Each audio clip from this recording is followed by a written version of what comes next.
Hello everyone, welcome back to IGNOU exams. आज मैं आपको इग्नू के कोर्स BHIE 143 पर्यावरण का इतिहास करवाऊंगी। ये जो बुक है आपकी हिस्ट्री की बुक है, इसके कुछ इंपॉर्टेंट क्वेश्चंस मैं आपको करवाऊंगी। इसकी जो डिटेल एक्सप्लेनेशन है ना बुक की पूरी कंप्लीट मैं ऑलरेडी अपलोड कर चुकी हूँ।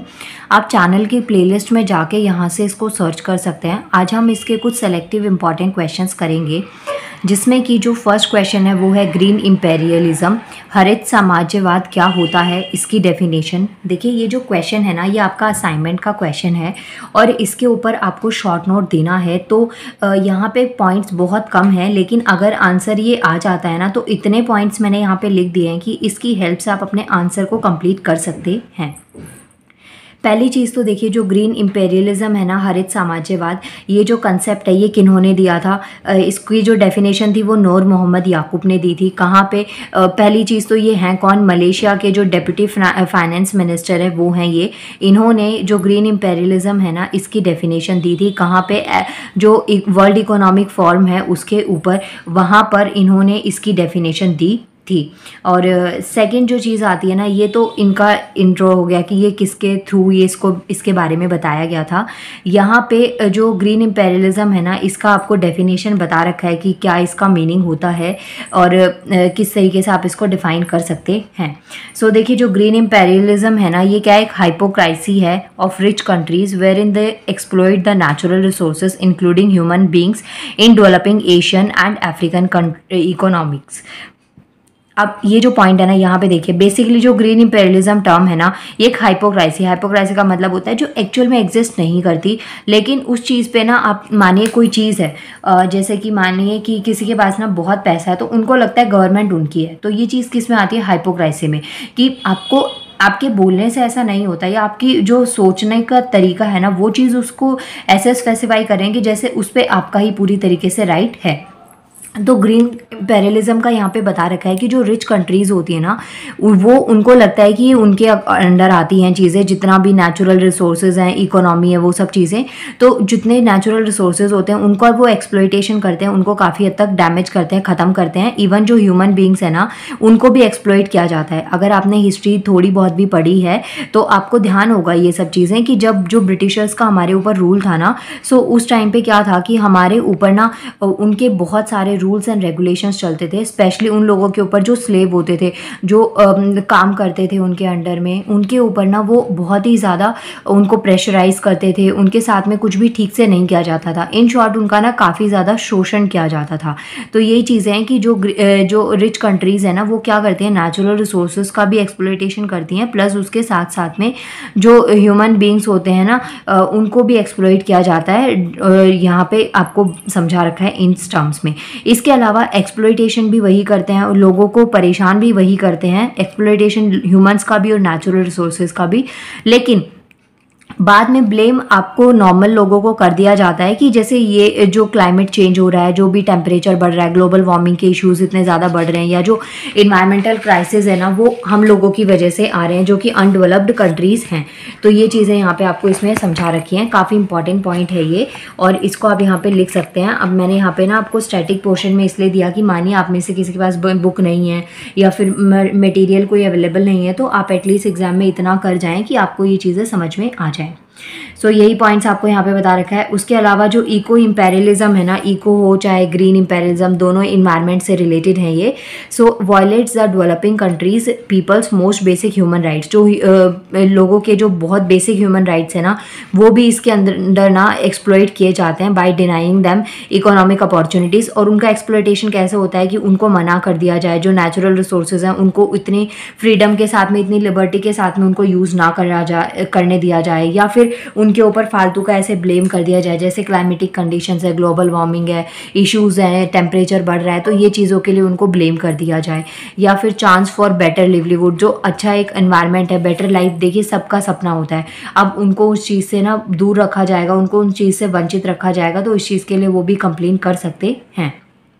सो ये चीज़ें आपके पास में पॉइंट आते हैं जो आप यहाँ पे लिख सकते हैं। इसके अलावा जो इन्वायरमेंटल मूवमेंट्स होते हैं ना, उनको बेसिकली इसीलिए लाया जाता है, उनका यूज़ ही इस पर्पज़ से किया जाता है। जैसे ग्लोबल वार्मिंग बहुत ज़्यादा हो रही है, ओवरराइड हो रहा है, जो लोग हैं ना वो डेस्परेटली बहुत ज़्यादा, उनको नीड की बहुत एनर्जी की बहुत रिक्वायरमेंट है, जिसकी वजह से जो नेचुरल रिसोर्सेज हैं उनका बहुत ज़्यादा लेवल पे एक्सप्लॉयटेशन हो रहा है। सो ये पॉइंट्स आप अपने ग्रीन इंपेरियलिज्म में लिख सकते हैं। पहले तो बता देना ये किसके थ्रू इसको डिफाइन किया गया था, और उसके बाद में नेक्स्ट आप इसमें ये समझा सकते हैं कि क्या क्या जो की पॉइंट्स है ना ग्रीन इंपेरियलिज्म या इको इंपेरियलिज्म से रिलेटेड, तो वो आप पॉइंट्स यहाँ पे लिख सकते हैं। क्वेश्चन काफ़ी इंपॉर्टेंट है, आने के बहुत ज़्यादा चांसेस हैं, तो इसको आप पढ़ लीजिएगा। नाउ सेकंड क्वेश्चन आता है हमारे पास, लेक्स इन इंडियन फिलॉसफी। देखिए यहाँ पे ना दो चीज़ों से इसको रिलेट किया गया है। पहली चीज़ तो जो लेक्स है ना वो बहुत इंपॉर्टेंट है, बहुत ज़्यादा इंपॉर्टेंट है इकोनॉमी जनरेट करने में, इलेक्ट्रिसिटी की जो रिक्वायरमेंट है उसको पूरा करने में, एग्रीकल्चर जो प्रैक्टिसेस करते हैं, खेती बाड़ी करते हैं, उनके लिए ये एक लाइफस्टाइल का एक पार्ट है, मतलब उनके जीने का एक वजह है ये लेक्स। अब यहाँ पे बोला गया है जो लेक्स है ना, जो भी झरने होते हैं, पॉन्ड्स हैं, रिवर्स हैं, तो उनका हमारा जो इंडियन फिलॉसफी है ना उसके साथ में एक रिलेशन आपको देखने को मिलता है। एग्जाम्पल से समझाती हूँ, जैसे गंगा रिवर है, गंगा क्या है, एक होली रिवर है। अब वहाँ से पानी की नीड तो पूरी हो रही है, लेकिन उसके साथ ना बहुत सारी जो धार्मिक और पौराणिक कथाएं हैं ना वो उसके साथ में अटैच्ड है। तो इसी तरीके से पूछा गया, जैसे गंगा एक होली रिवर है ना, इसी तरीके से पूछा गया जो लेक्स है ना उनका इंडियन फिलॉसफी में किस तरीके से डिवीजन है, किस तरीके से इंडियन फिलॉसफी में लेक से रिलेटेड बात करी गई है, तो आपको ये चीज़ एक्सप्लेन करनी है। हिंदी में अगर क्वेश्चन देखें तो भारतीय दर्शन में जो झीलें हैं ना उसके बारे में आपको यहाँ पे समझाना है। पहली चीज़ तो देखिए आप पॉइंट इसमें लेक के बारे में स्टैटिक पोर्शन आप बता सकते हैं कि जो लेक्स है हमारे भारत देश में वो वाटर का एक बहुत बड़ा रिजर्वियर है। वाटर की जो नीड है, जो कमी है, उसको पूरा हमारी लेक्स करती है। हमें बहुत सारी अलग अलग तरीक़ों से पानी की रिक्वायरमेंट होती है, और उसकी रिक्वायरमेंट के लिए हमें एक फिक्स सोर्स चाहिए होता है, जो कि लेक्स या पोन्स होते हैं, जहाँ पे जो रेन वाटर है उसको भी हार्वेस्ट किया जाता है, प्लस वहाँ पे पानी की स्टोरेज होती है, जो कि हम जब ज़रूरत पड़ती है तो उसको हम यूज़ कर लेते हैं। इसके अलावा जो प्योर वाटर है ना उसको लेक में स्टोर किया जाता है, या जो गांव के जो पॉन्ड्स होते हैं ना, विलेज पॉन्ड्स होते हैं, वहाँ पे प्योर वाटर को स्टोर किया जाता है ताकि फ्यूचर पर्सपेक्टिव से उसका यूज़ किया जाए। अगर कहीं पे स्टोरेज अच्छी तरीके से रहती है तो बाद में वो चीज़ें हमारे पास यूज़ में आ जाती हैं। तो नेचुरल रिसोर्सेज के यूज़ करने का ये सबसे बड़ा बेनिफिट होता है। इसके अलावा जो हमारी जो डेली सप्लाई होती है ना वाटर की, जितनी भी डेली सप्लाई पानी की ज़रूरत होती है, जो भी हाउस होल्ड नीड्स होती हैं, कपड़े धोना है, पानी पीना है, नहाना है, प्लांट्स में वाटरिंग करनी है, वॉशिंग है, मतलब जितनी भी चीज़ें होती है पानी की रिक्वायरमेंट हमारी बॉडी में, डे टू डे लाइफ में, घर में, बाहर जितनी भी पानी की रिक्वायरमेंट होती है तो वो तो लेक से पूरी होती ही होती है। इसके अलावा ये जो वाटर बॉडीज़ होती है ना, ये जो हमारा ग्राउंड वाटर होता है, जो वाटर टेबल्स होती हैं, उनमें भी वाटर को दोबारा से फिल करने का काम ये करते हैं, क्योंकि इनमें जो रेन वाटर है ना वो काफ़ी लेवल में हार्वेस्ट हो जाता है, स्टोर हो जाता है, कंजर्व हो जाता है। इसके अलावा जैसे जो पॉन्ड्स होते हैं उनको खोद के, मतलब कि एक काफ़ी बड़ा एरिया आपने खोद दिया और वहाँ पे आपने पानी को स्टोर कर दिया, तो वो क्या बन गया, पॉन्ड बन गया। ऐसे ही जो स्विमिंग पूल्स होते हैं, जैसे आपने देखा होगा, तो वहाँ पे क्या आप बेसिकली करते हैं कि आप बहुत बड़ा एरिया लेते हैं जिसको आप गड्ढा खोदते हैं और उसको पानी की स्टोरेज के लिए ना यूज़ कर रहे होते हैं। तो ये क्या है, एक बहुत ही नोबल एक्ट है। इसमें पानी का जो है ना वो कंजर्वेशन हो जाता है, वाटर स्टोरेज हो जाती है, और उस पानी को फिर हम फ्यूचर पर्सपेक्टिव से यूज़ कर लेते हैं। और देखिए एक चीज़ के लिए सीरियसली दिल से सॉरी, मतलब मैं जब रिकॉर्डिंग करती हूँ ना तो उस टाइम पे फ़ोन बहुत ज़्यादा हिलता रहता है, स्टेबल नहीं है ये अपनी जगह पे, बट ना हाथ में थोड़ा पेन होने लग जाता है ना, तो इस वजह से ऐसा होता है। बट मैं बहुत अवॉइड करती हूँ कि ऐसा ना हो, लेकिन थोड़ा बहुत हो जाए ना तो वो सिर्फ तब होगा जब मैं बोल रही होती हूँ, तो उस टाइम पर आपको सिर्फ सुनना होता है, तो आप ये चीज़ थोड़ा सा एडजस्ट कर सकते हैं। ओके नाउ इसके अलावा जितनी भी हमारी जो वाटर बॉडीज़ होती हैं उनकी क्लीनिंग करना, उनकी साफ़ सफाई को मेंटेन करना, तो ये बहुत ही नोबल एक्ट में काउंट किया जाता है। इसके बाद में ये तो पहले ना आप लेक्स के बारे में थोड़ा स्टैटिक पोर्शन लिख देंगे कि लेक्स की हमारी लाइफ में क्या इंपॉर्टेंस होती है, क्या इसके इंपॉर्टेंट यूज़ है, कैसे हम इसको यूज़ कर सकते हैं, ये चीज़ें लिखेंगे। उसके बाद में आप लेक्स के बारे में स्टैटिक पोर्शन में बताएंगे जो हमारा क्वेश्चन एग्जैक्टली डिमांड है कि इंडियन फिलॉसफी में इसका कैसे यूज़ किया जाता है। तो ये दोनों पॉइंट्स ना जो मैंने डिटेल में एक्सप्लेन किया उसी में आप इसको ऐड ऑन कर सकते हैं।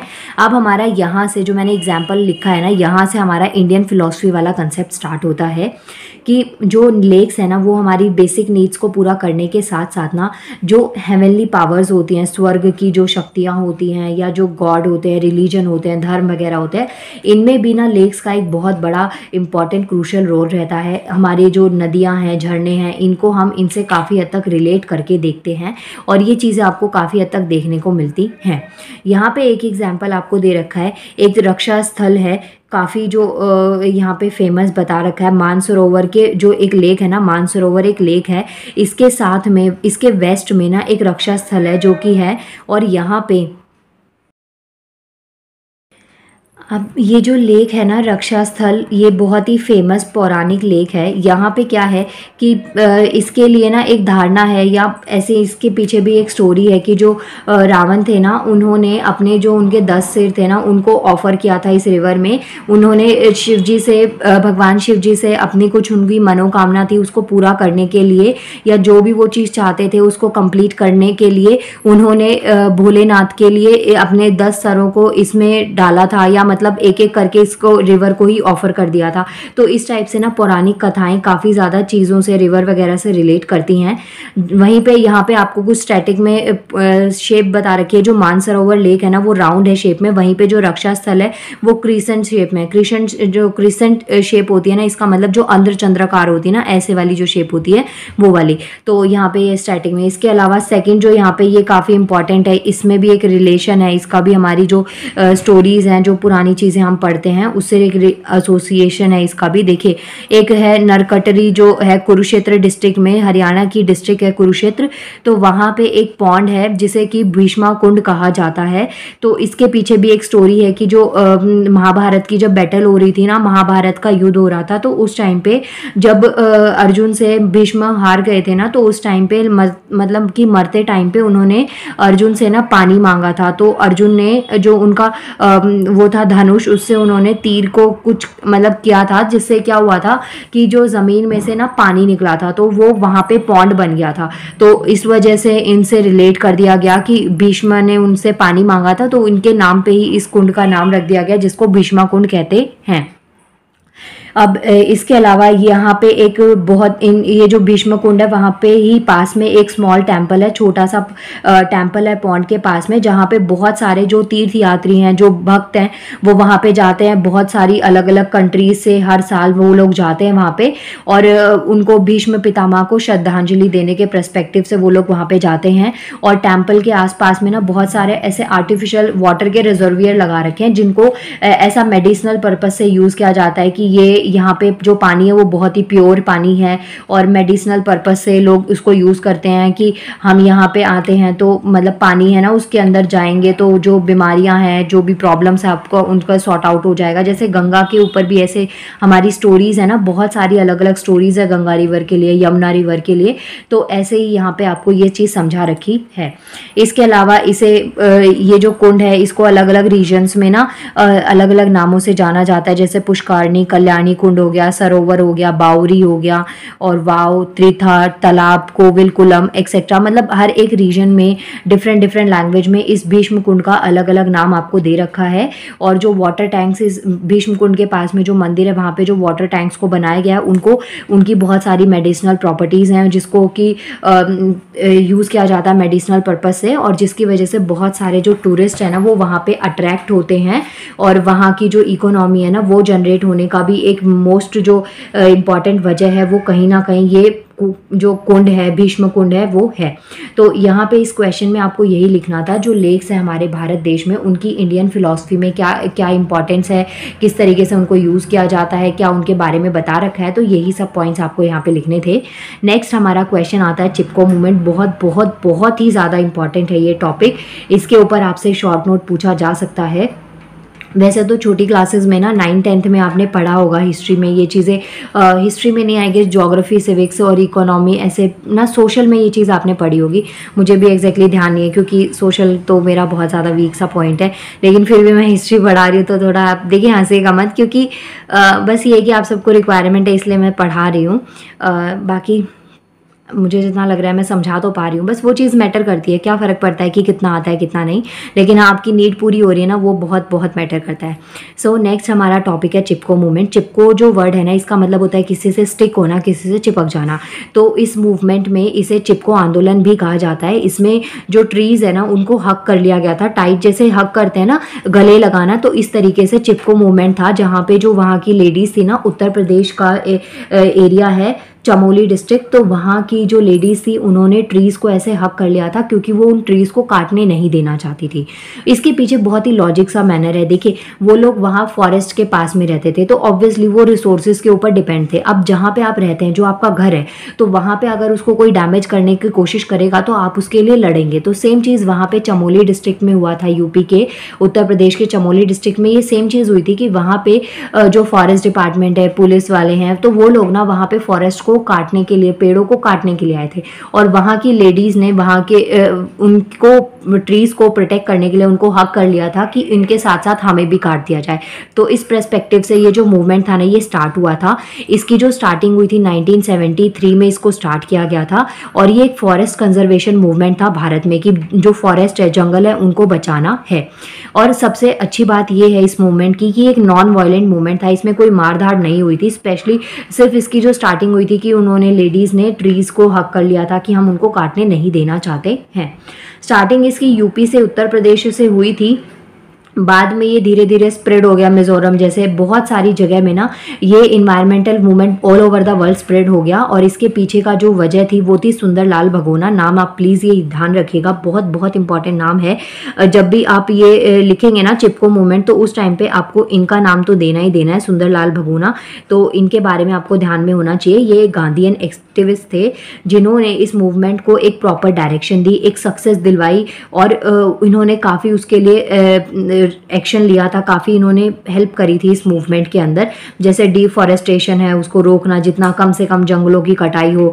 इसके अलावा लोगों के बारे में इसकी अवेयरनेस स्प्रेड करना, सोशल अवेयरनेस को स्प्रेड करना कि हमें पेड़ों को बचाना क्यों ज़रूरी है, कैसे जो पेड़ हैं उनको हम बचाएंगे। तो इकोलॉजिकल अवेयरनेस को स्प्रेड करना, जो डेमॉन्स्ट्रेट करना कि जो लोगों की पावर कितनी ज़्यादा है कि वो चाहें तो वो अपने फॉरेस्ट को, जंगलों को बचा सकते हैं। उनकी इंपॉर्टेंस बताई, मेडिसिनल पर्पस से नेचुरल रिसोर्सेज को हम कितना अच्छे तरीके से यूज़ कर सकते हैं। तो इन्होंने इसमें काफ़ी ज़्यादा इंपॉर्टेंट रोल प्ले किया था सुंदरलाल भगोना ने। तो आप उनका नाम प्लीज़ ध्यान में रखिएगा। यहाँ पे कुछ स्टैटिक पोर्शन है जो आप चिपको मूवमेंट से रिलेट कर सकते हैं, जैसे कि ये एक फर्स्ट फॉरेस्ट कंजर्वेशन मूवमेंट था हमारे भारत देश में, और 1973 में इसको स्टार्ट किया गया था। इसने ये एक नॉन वायलेंट मूवमेंट था, प्रोटेस्ट स्टार्ट हुआ था। ये एक एग्जाम्पल बना था कि नॉन वायलेंट मूवमेंट जो होते हैं ना, अहिंसा के जो से दूर रहते हैं, जहाँ पे मार कुटाई नहीं होती, तो वो मूवमेंट्स भी काफ़ी अच्छा चल सकते हैं। इस जो मूवमेंट का मेन ऑब्जेक्टिव था, एम क्या था कि मेन ऑब्जेक्टिव ये था कि जो ट्रीज़ है ना उनको प्रोटेक्ट करना, जो हिमालयन स्लोप्स हैं वहाँ पे जो ट्रीज़ हैं उनको प्रोटेक्ट करना कुल्हाड़ियों से, या जो फॉरेस्ट कॉन्ट्रैक्टर्स होते हैं जो वहाँ पे उनको काट के अपने रिजर्वियर्स लगाना चाहते हैं, कंस्ट्रक्शन करना चाहते हैं, तो उनसे इन ट्रीज़ को प्रोटेक्ट करना, इस जो ये मूवमेंट था इसका मेन ऑब्जेक्टिव था। इसके अलावा ये कुछ पॉइंट्स आप इसमें लिख सकते हैं, काफ़ी ज़्यादा इंपॉर्टेंट पोर्शन है ये, और इसका ये आप स्टेटमेंट यूज़ ज़रूर करिएगा क्वेश्चन के आंसर के लिए कि इकोलॉजी एक परमानेंट इकोनॉमी है। ये सुंदरलाल भगोना की ये स्लोगन था, उन्होंने यूज़ किया, और इसके पर्सपेक्टिव से वो काफ़ी हद तक लड़े थे इन चीज़ों के लिए। तो चिपको आंदोलन या जो चिपको मूवमेंट है, तो ये बेसिकली एक सत्याग्रह का ही एक मूवमेंट था, जो कि मेल और फीमेल दोनों एक्टिविस्ट इसमें जो उत्तराखंड के थे उन्होंने काफ़ी इंपॉर्टेंट वाइटल रोल प्ले किया था। और आप इसमें सुंदरलाल भगोना के अलावा भी कुछ और नाम ले सकते हैं, जैसे गौरवा देवी, सुरक्षा देवी, सुदेशा देवी, बचनी या बचानी देवी है, आप देखिए इसका नाम एक बार चेक कर लीजिएगा, इनका जो भी नाम था, और चांदनी प्रसाद भट्ट। तो ये सब आप नाम यहाँ पे इसमें ले सकते हैं। इसके बाद में मैंने यहाँ पे ये क्वेश्चंस को डिटेल में एक्सप्लेन कर दिया। आप मुझे बता देना अगर आपको इसकी एक्सप्लेनेशन अच्छी लगी ना, समझ में आया, इफेक्टिव था, यूज़फुल था, तो इन क्वेश्चंस को और मैं करवा दूंगी। और प्लीज़ मेरे को ना एग्ज़ाम की डेट आप एक बार कमेंट करिएगा कि आपका ये एग्ज़ाम कब है, क्योंकि कमेंट्स तो आप कर रहे हैं लेकिन ये नहीं बता रहे कि एग्ज़ाम कब है। सो प्लीज़ मुझे बताइएगा इसका। इसके अलावा 3 क्वेश्चन और मैंने लिख दिए हैं, इनको भी प्लीज़ आप करना। क्वेश्चन काफ़ी इंपॉर्टेंट है ये। Explain how Indian ecology, forest and forestry and wild life were adversely affected under East India Company Raj during early modern period of Indian history. ये आपको बताना है सेकेंड क्वेश्चन है throw light on eco feminism. Eco feminism term पे आपको बताना है इसका क्या मतलब होता है, इसको थोड़ा डिफाइन कर देना।